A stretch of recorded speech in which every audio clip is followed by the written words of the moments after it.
And whenever you make a big decision, if you're in an organization, a real estate company, a regular company, these are the three questions that you should ask yourself all the time. And if all three are not yes, then you need to go look at other opportunities. The first question is, are you building something big that you own? If you're not building something big that you own, why are you there? It doesn't matter what you're doing. Number two, are you learning something new every day? The world's changing really rapidly. Real estate changes even quicker. And so if you're not learning something new every single day, then you're going to be out of the loop. And the third, and this is the most important question that everybody should ask themselves every day where they're considering a change, is, are you having fun? If you're not having fun what you're doing, then you're just not going to do it at the same level.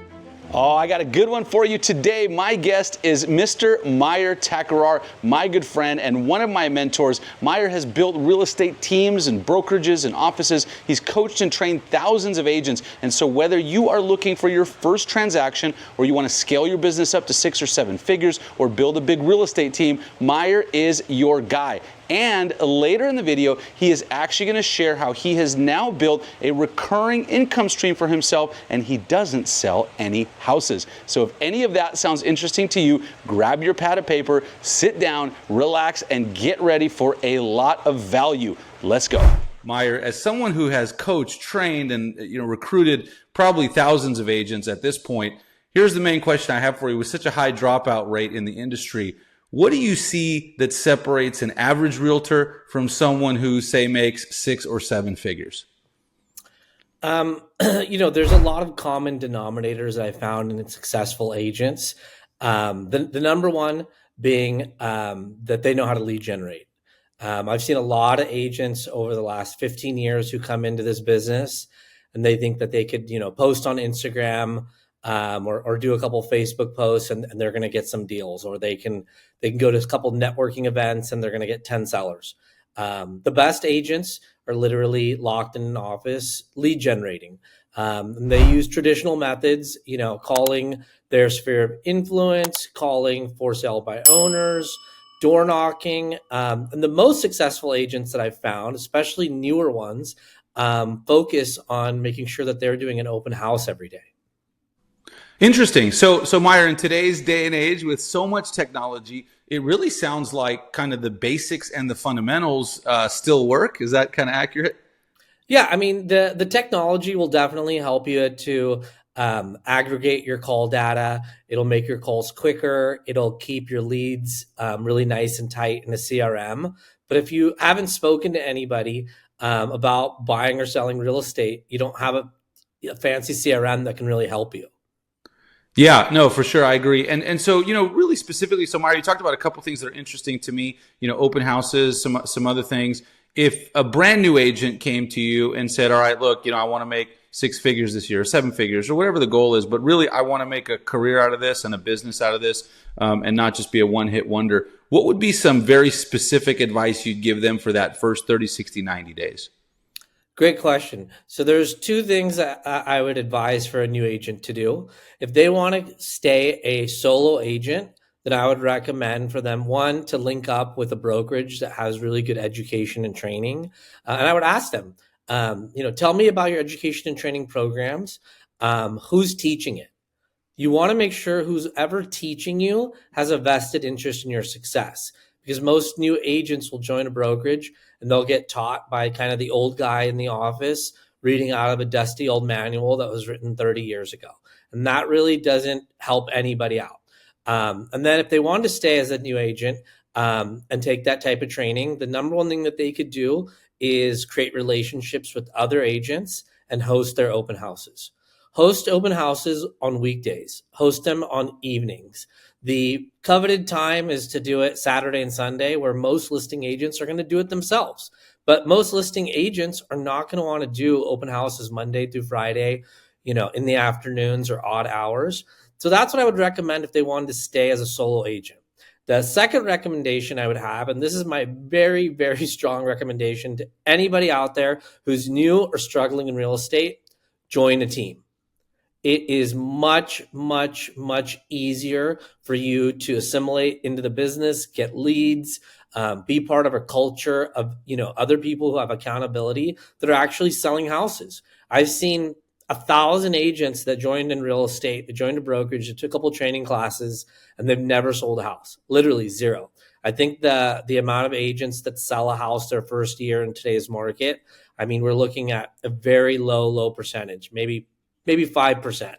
Agents that join teams are doing much better. I mean, greater than 50, 60, 70% of them are able to transact within the first few months. So either do a bunch of open houses or partner up with a team, or better yet, join a team and do all the team's open houses. That awesome advice. All right, so Mayur, I'm going to play the devil's advocate and give you the big objection to that is, but Mayur, I don't want to give up part of my commission to a team. Great objection. You're not giving up a part of your commission to your team. The team is giving you half of their deals. Most good teams, and if you're going to interview with teams, make sure that they have a ton of leads. They don't give leads away to the new agents right away, but if you go to your training and your accountability sessions and you're actually following their system, then pretty much most teams will give you some leads. And then if you're able to actually close that lead with the help of your mentor, with the help of your team, walking you through the transaction, actually helping you to get it closed, you're not giving them 50% of the commission. The team is giving you 50% of their commission.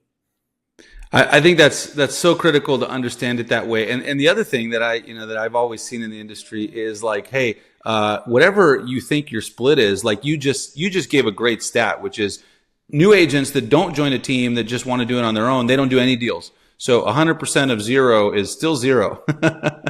Yep. Interesting. Very, very cool. So some great actionable advice. And then Mayur, here's an interesting one for you. What are some of the weirdest ways that you've seen agents get clients? What are some of the weirdest ways? That's a good question. I've heard stories about people getting clients at restaurants and dinners. Actually, one of the best stories is from one of my mentors, Kyle Whistle. He went out and did a video series on every single new restaurant in San Diego. That's where he's based. And he would go to the restaurant owner and he would tell him, look, I'm going to do a video that is talking about your restaurant. We're going to advertise it. We're going to talk about all the great dishes.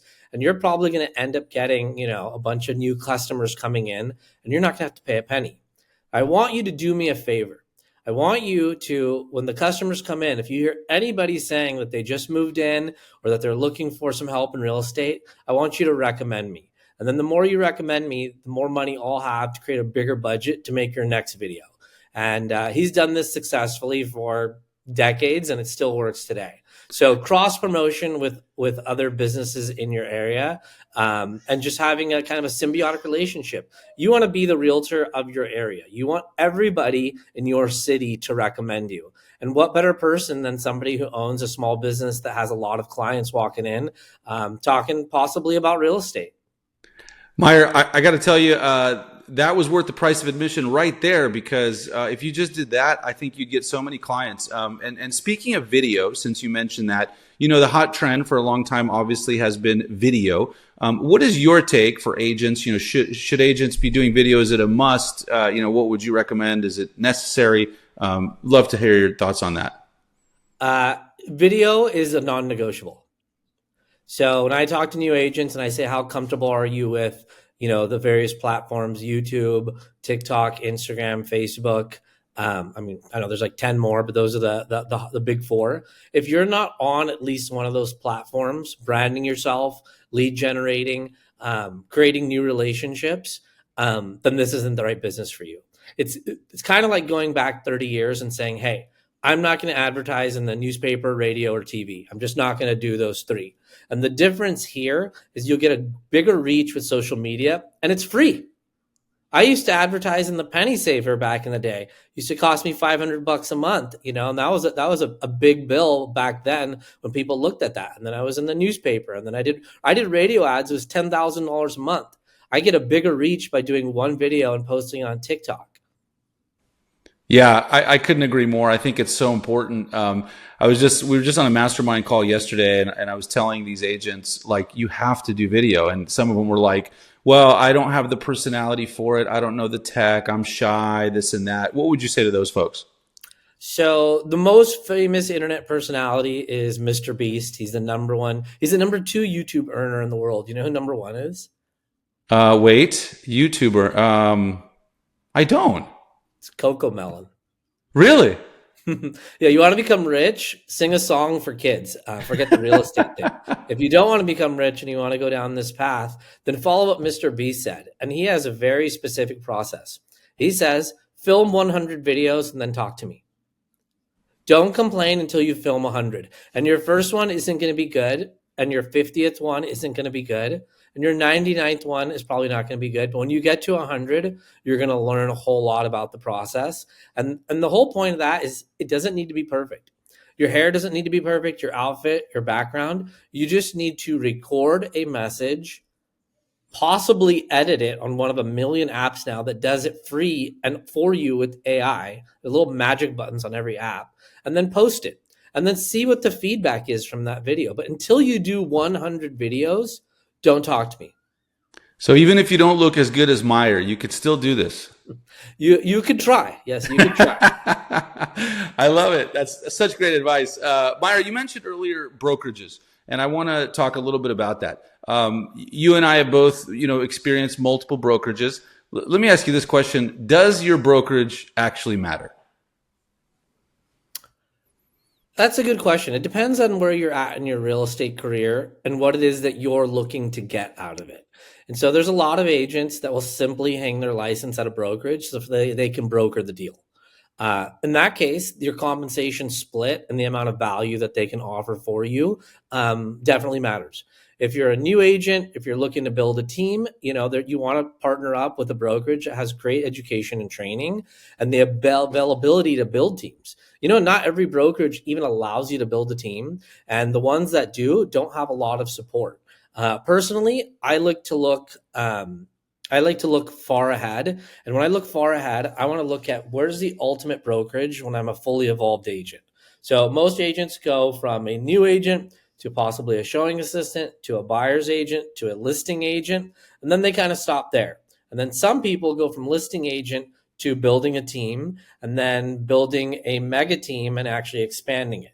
And so if you're going to do anything, you should look at what is my ultimate goal. Do I want to go all the way up the mountain, all the way up the hill? Well, if you want to use that model and build a big team that has expansion and you can really grow, then there's only a couple brokerages out there that I would recommend. Thanks so much for tuning in. If you've ever wondered where your next real estate client or commission check is coming from, or you're trying to scale your business to 6 or 7 figures, I want to invite you to book a free business strategy call by using the link down below. We'll hop on the phone. We'll do a deep dive into your business. We'll see what's working. We'll see what isn't. By the way, I have absolutely nothing to sell you. It's all free, and we'll see if potentially partnering with my team or my real estate group can be a benefit to you. But either way, I guarantee that you'll leave the call with a ton of value and a plan of action that you can execute right away to grow your business. Book that call, and I'll talk to you then. Now back to the video. First and foremost, would just love to kind of hear, what has your story been like at EXP over the last several years?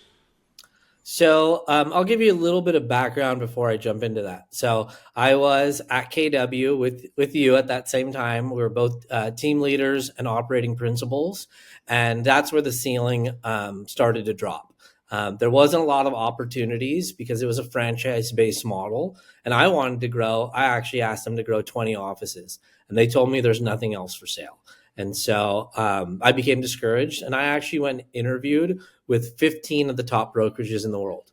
I went to Coldwell Banker, Berkshire Hathaway, Home Sotheby's, Douglas Elliman, Realty One, you name it.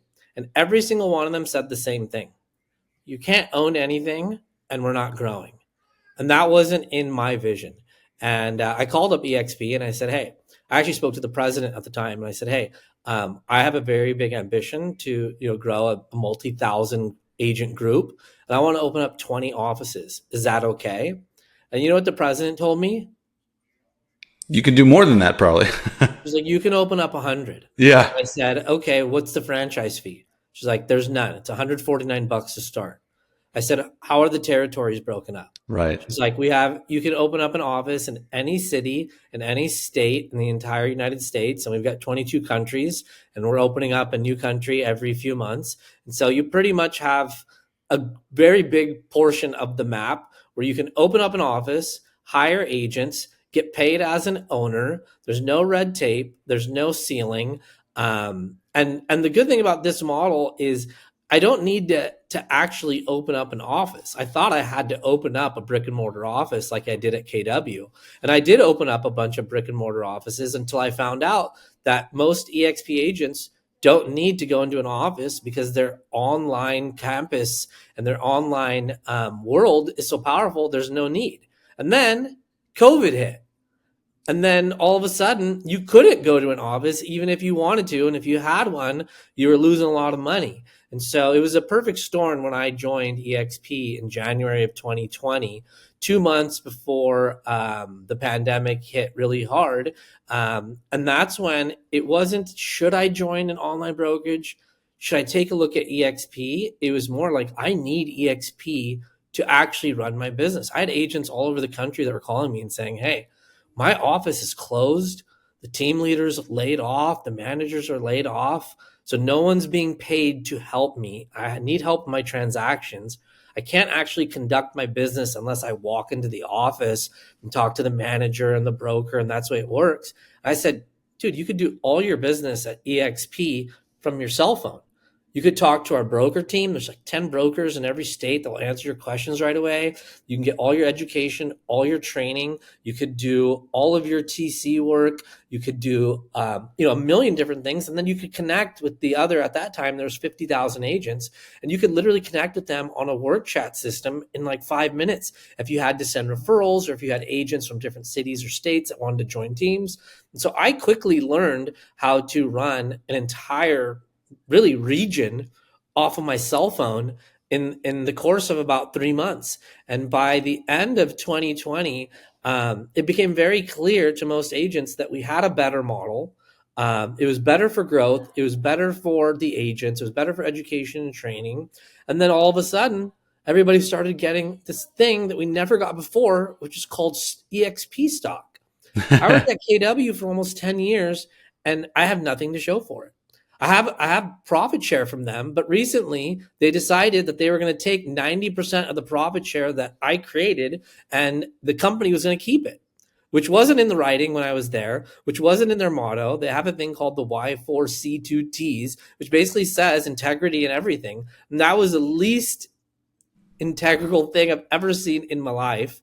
So besides the profit share that I had that got decreased by 90%, I have nothing to show for it. And day one, when I joined EXP, I started getting stock. And that stock now is going to pay for my family's future.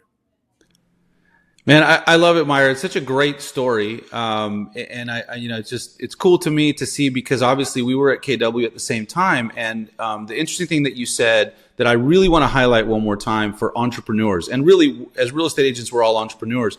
But if you're entrepreneurially minded, the thing I ran into was I wanted to grow teams. I didn't really want to open offices, even though I did that. But I wanted to grow teams everywhere. And I remember I had the same experience as you. I called and I said, hey, I was in Beverly Hills at the time, my office, and then also in the Valley in Calabasas and stuff. And so I called and I said, hey, I have an agent in Orange County in your area that wants to join my team. And they were like, well, no, you can't do that. You got to go talk to the offices there. Luckily, you and I had a chance to work together, but I did that in 6 different offices. And then all of a sudden I had to hire a separate person just to manage all the administration and red tape that we had to go through. And so it was just impossible. And so this model, to me, if you're an entrepreneur, if you want to grow teams, and you don't want to just do it in one little location, it's a really, really awesome thing. Yeah, absolutely. Yeah, good stuff. Okay, so fast forward to where we are now, and obviously you don't actually sell real estate, so your main focus is on helping other agents do it. I'd love to hear a little bit about kind of your group and what you've built at EXP now. Yeah, so I'll give you real-time numbers. How's that? So the cool thing about EXP is they actually give you an app called My EXP, and you can look at your rev share, and everything is real time. So when you do a deal, Danny, and it closes, I could see the address of the deal. I could see the amount of commission you got, the amount of company dollar, and most importantly, the amount of commission that I get on that deal. And so since I joined, I have retained 42 frontline agents. So I've hired a little bit more than that, but we had obviously agents leave. And so 42 agents are now in my frontline. So I've sponsored 42 people that directly put my name down. Of those 42 agents, they have brought in another 860. Wow. No way. So my total group size, and I'll show you in real time, Yeah. is 906 agents. Wow. And so what that means is I get paid on all 906 agents. When I owned a KW office, we had about 250 agents, and I got paid on all 250, and that was great. Now I get paid on 906. And then another cool thing is when I ran a KW office, and I ran it at the highest level, I was a top 10 team leader for 5-6 years. I was bringing in about 15 agents a month, having a full staff, a $70,000 monthly budget, big office, front desk, receptionist, marketing budget, all that kind of stuff. I was bringing in about 15 agents, and the average team leader in the company was bringing in less than 10. Mm-hmm. In EXP, my new agents, I'm bringing in about 55 a month. Wow. Of those 55, I bring in about one, and the other 54 are brought in from the agents of my team. And so, like me. Yeah, there you go. Just like you. Just like you. When you bring in agents, you get paid on them and I get paid on them. And we both have a vested interest in helping them out. But it's amazing to see, my organization or a group like this grow by, 4-5 times what I was growing by when I owned a franchise, spending all my time, energy, and money and having to go there 5 days a week just to make sure that everybody was doing what they were supposed to. I do this with 0 employees, 0 overhead, and 0 liability. I got sued in my KW franchise for things that the agents were doing. When you have a bunch of employees, they get in trouble. And as the owner, you're liable. I was liable for every transaction that ran through that office.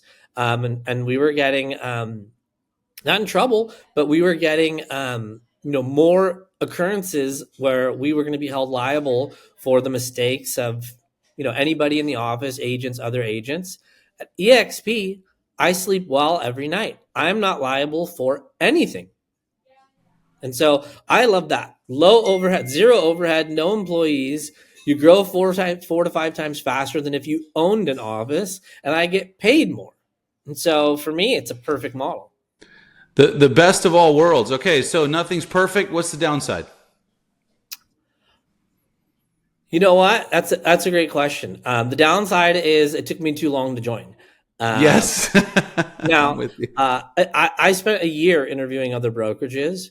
And had I joined a year earlier, I probably would have had another 0 on my stock account, and I'd probably have another 1,000 agents in my group.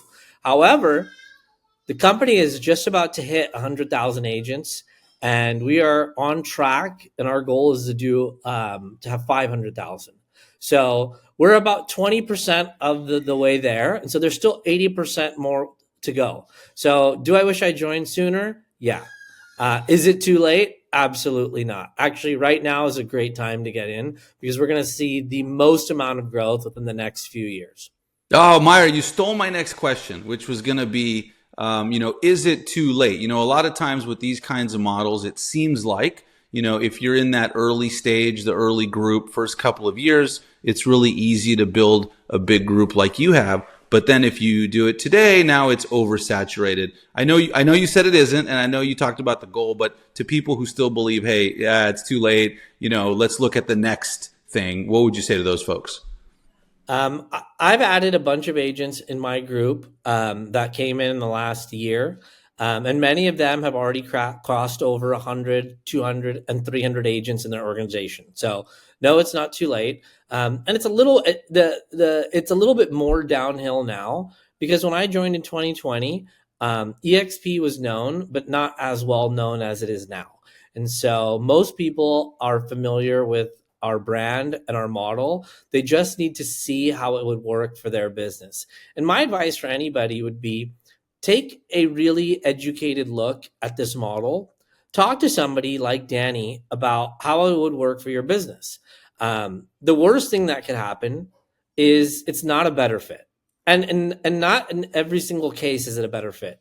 In a lot of it is, but find out. It only takes about 30 or 40 minutes, and we can help anybody run through the numbers of their current business and figure out, hey, here's how much you would net here at EXP compared to your current brokerage. And here's what would happen if XYZ happened. And now you have something, you have another offer in your back pocket. And, I talk to a lot of agents who are like, no way, I don't want to talk about it at all.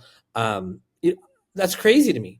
Do you ever turn down somebody calling you that says, hey, I have an offer for you that could potentially 2 to 10x your income by doing exactly the same thing you're doing now? You just got to change some business cards and a few other minor items that would take probably 3 hours to do, and then you double your income. What other industry or business does this happen? I mean, it doesn't.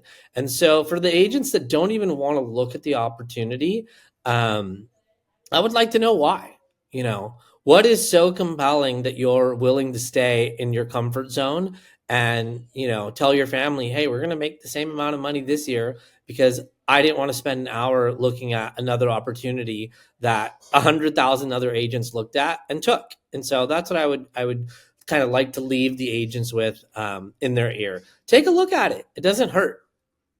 I love that, Mayur. And so, speaking a little bit more about the revenue share portion, I got some questions for you on that. Being a newer agent to the model, newer broker to the model, as far as your organization, so 900 agents in the group, on a kind of a scale from, hey, I'm just starting out, I have no one in my group, and then I start to grow it.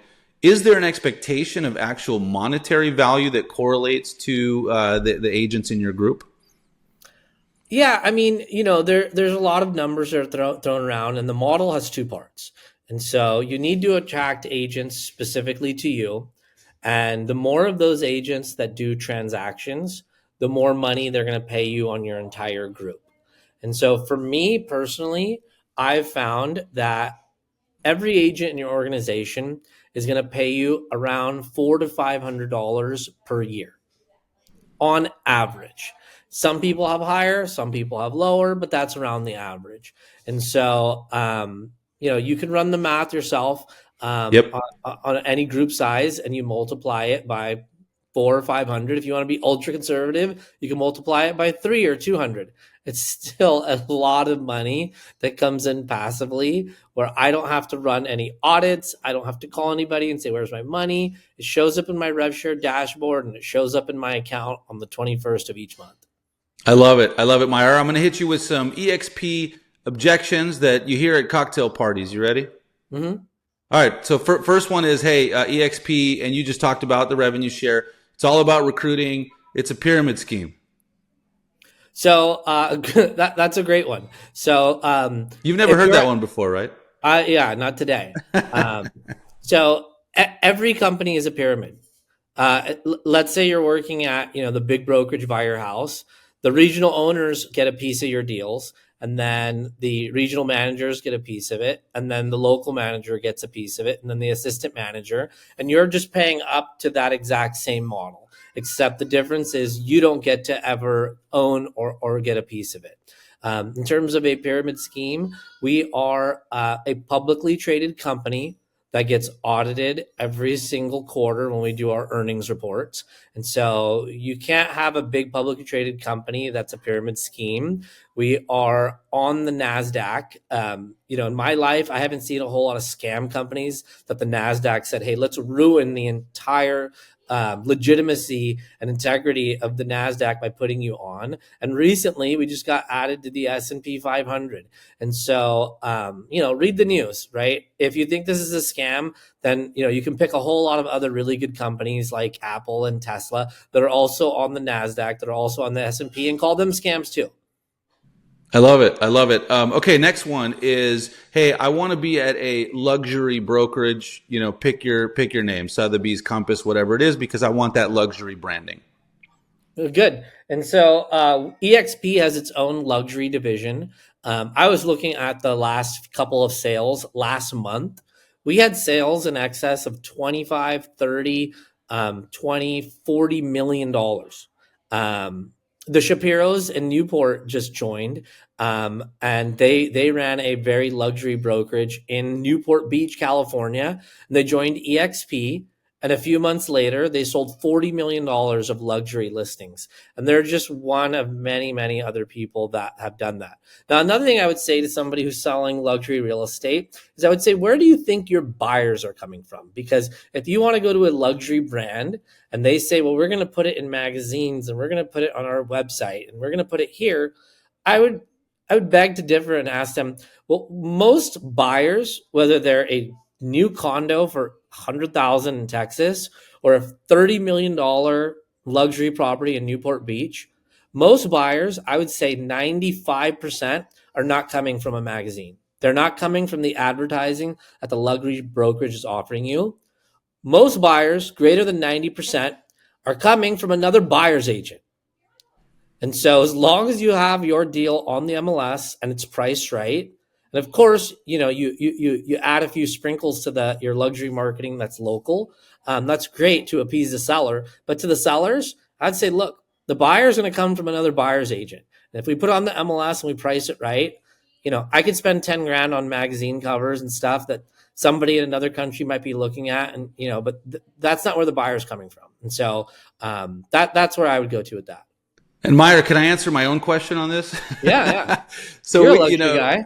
My team that just came over signed a $4.5 million listing, I think on day 2 of coming over. That it's about to go into escrow, so you'll see the money pop up on your board soon. Nice. Going escrow, good. But the interesting thing is that what I always tell agents is the clients don't care. They don't know and they don't care. You know who cares? You, as the agent, is the only one that cares. The clients don't care. If joining luxury brand X was, the best thing ever, then why has another brokerage sold a luxury listing? Right. And why have hundreds and hundreds and hundreds of EXP agents sold luxury listings? It's the agent. That's it. It's all about the agent. Okay, and then last one for you on that is, hey, I want to be able to go into an office and, physically see my broker and ask questions and be able to hang out and have that camaraderie. You know what? I'd love to go to a Blockbuster and pick out a couple DVDs too, but it just doesn't make financial sense for Blockbuster or for the people renting. And so EXP has come up with a really good bridge. And so we have EXP World where you could, digitally walk in, see yourself walk in, sit down and talk with our broker team. And we've got like 10 brokers. You could chat with them on work chat. You could email them. You could call them. And then you could also, if you're one of those people that was very much like me who wanted to, get dressed and go early in the morning and grab a cup of coffee and, say hi to everyone in the office. Well, EXP has an exclusive relationship with Regus Office Spaces. So Regus Office Spaces operates 2,000 Class A office buildings around the world, and they give every EXP agent a free membership.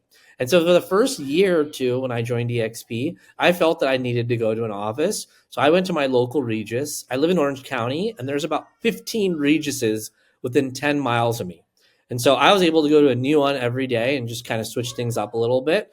They have receptionists at the front, coffee machines, copiers, conference rooms, private offices if you wanted something a little more intimate. And so I did that for a while, and it worked out really well until I found out I don't need to do that anymore. I love it. All right, Mayur. So last question for you here is, hey, final takeaway for the folks watching. I'm an agent. I have some big goals this year. I want to hit them. I may or may not be at the right place to do that. Final words of advice. So for everybody that's watching, here's what made me make my big decision. And whenever you make a big decision, if you're in an organization, real estate company, a regular company, these are the 3 questions that you should ask yourself all the time. And if all 3 are not yes, then you need to go look at other opportunities. The first question is, are you building something big that you own? If you're not building something big that you own, why are you there? Doesn't matter what you're doing. Number two, are you learning something new every day? The world's changing really rapidly. Real estate changes even quicker. There's a new lawsuit resolution today from NAR. I mean, every day something's changing. And so if you're not learning something new every single day, then you're going to be out of the loop. And the third, and this is the most important question that everybody should ask themselves every day where they're considering a change, is, are you having fun? If you're not having fun what you're doing, then you're just not going to do it at the same level. And so ask yourselves those three questions. And if you're not building something big that you own, if you're not learning something new every day, and you're not having fun, then go check out what other opportunities are out there, because you might find one where you can say yes to all three. Mayur, as always, this has been amazing. Thank you so much for your time. You are awesome, and I'm looking to catch up to you as fast as possible. You got a 3-year head start on me. You know what? The best thing in the world would be if you passed me up. That's right. Well, I don't know if that. Oh, that can happen. Okay, yes. You can, because your 7th level I wouldn't get that. So right. Another great thing to look at when you talk to somebody about joining EXP is making sure that they have a really good understanding of how the model works, and finding people like Danny, finding people who want to build something big that they own, who want to learn every day and want to have fun while they're doing it. And one other thing I do want to say here, Mayur, is one thing that you do so exceptionally well, and I want to thank you, is you're always pouring into everyone and adding value all the time. And you've done that since the first day I met you. And I think that's what sets you apart, and that's what's allowed you to grow this big organization. You're always available for everyone, and not even people I think that are in your organization. You help everyone out. You provide great value. It's not just lip service. And that resonates. And, sometimes it, doesn't make a difference that day, because you and I have been talking for 3 years, but it makes a difference 3 years later. And so I just want to thank you for all of that and for everything you've always done for me and how you've helped me out. My pleasure. My pleasure. And I'm not sure if you recall, but the first time I asked you for something, I asked you to come down to my office at KW and speak, and it was last minute. And you drove down, I think, 2 hours and did a team meeting and helped me out. And so it's always been mutually reciprocal. Love having you in our organization. Can't wait to see you grow and pass me up one of these days. All right, so I hope you enjoyed that interview as much as I did, but most importantly, I want to encourage you to take some action. Pick one thing that you got out of that video, write it down, and take action on it today. Because if you just watch these things and you don't do anything, then it doesn't really help you. And if you don't know what step or what action to take, subscribe to the channel so you can get more valuable insight from all of my interviews. Speaking of which, I also recently had an opportunity to interview Kyle Whistle, another mentor of mine, who is going to close on his team $700 million of real estate this year. Watch this video right here to see exactly how he does it.